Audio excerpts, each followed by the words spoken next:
Buddhism, the religion of the middle path. Like the Hindus, the Buddhist, when referring to what the West calls Buddhism or the Buddhist religion, use the terms Dharma. An alternative term is Sasana, which means the whole body of beliefs and practices of the Buddhist.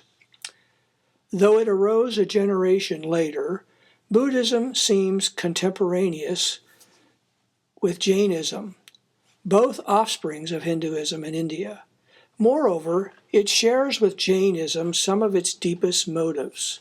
Like Jainism, it was a world-denying movement looking toward liberation of the true self. It was a step toward independence from caste and appealing to all classes and conditions of men. Like Mahavira, the monk Gautama found the philosophy of the Brahmins unacceptable and their claims unsubstantiated. He, too, came to deny the doctrine of the saving efficacy of the Vedas and of the ritual observances. But though there are similarities, there were wide differences. Where one faith fixed its whole hope on an uncompromising and extreme asceticism, the other found deliverance in the moderate and commonness of the middle way. He tested and swept away the extremes of Hinduism and Jainism and established a more moderate way, a middle way. Unlike Hinduism, the religion of Buddhism has a founder. Siddhartha was the given, and Gautama the family name of the founder. He was born about 563 BC and died about 483 BC, a prince of the Kshatriya caste of Hinduism. He was born in North India near the border of Nepal, about 100 miles from Benares.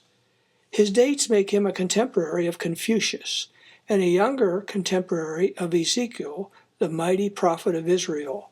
His father was a petty chieftain of the Sakya clan.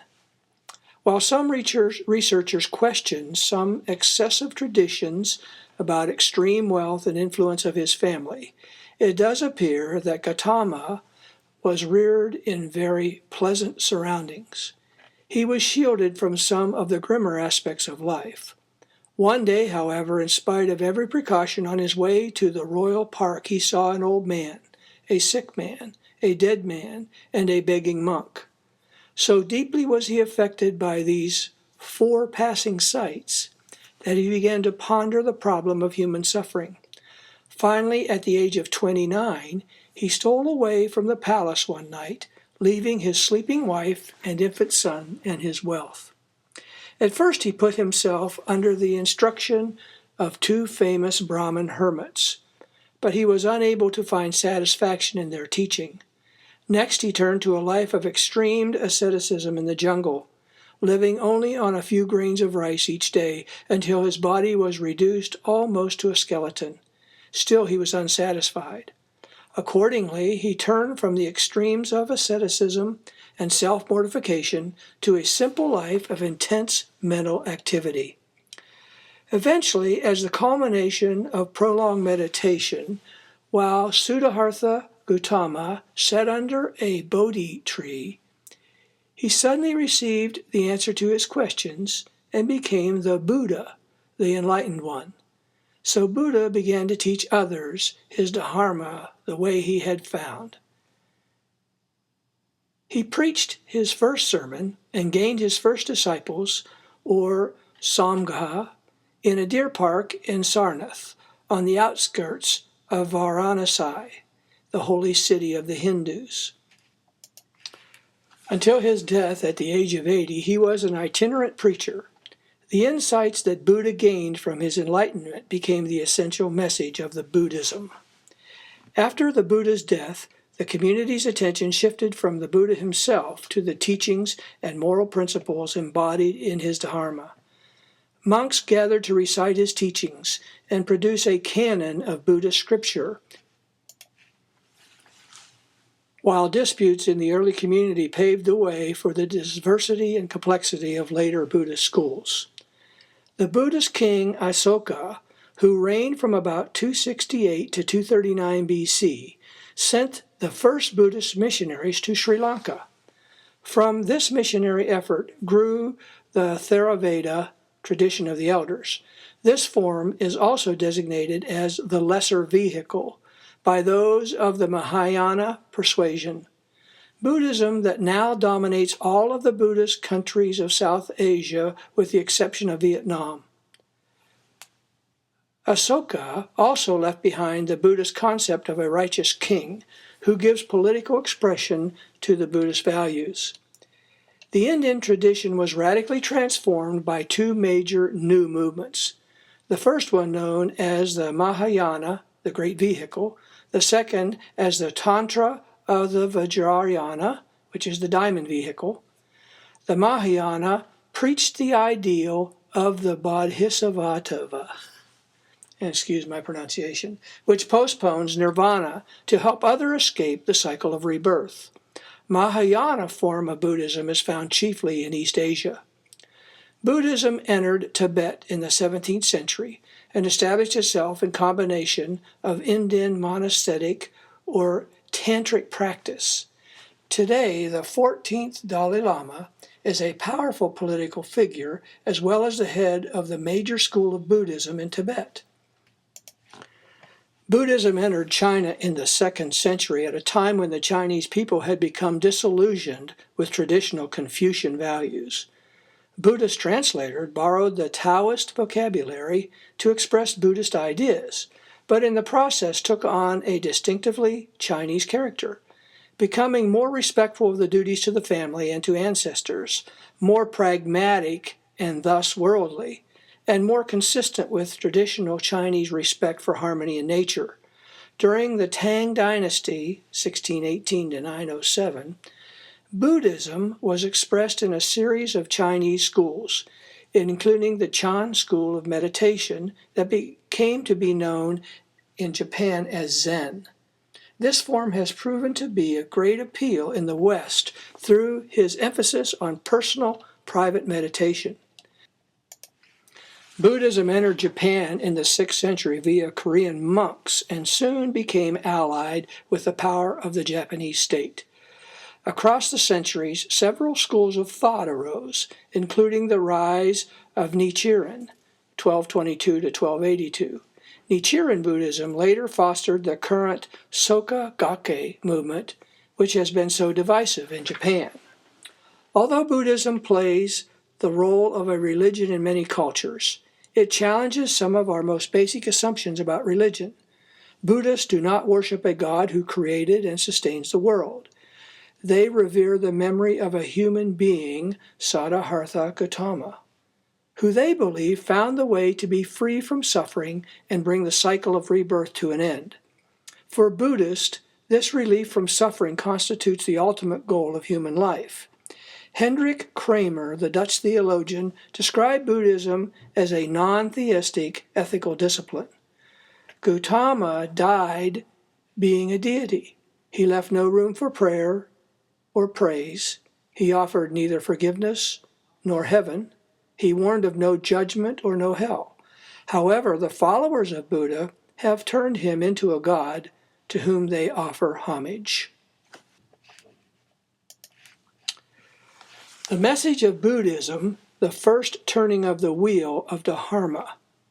The essential message of Buddhism can be summarized in the following 4 truths: the truth of suffering, the truth of the origin of suffering, the truth of the cessation of suffering, the truth of the path that leads to the cessation of suffering.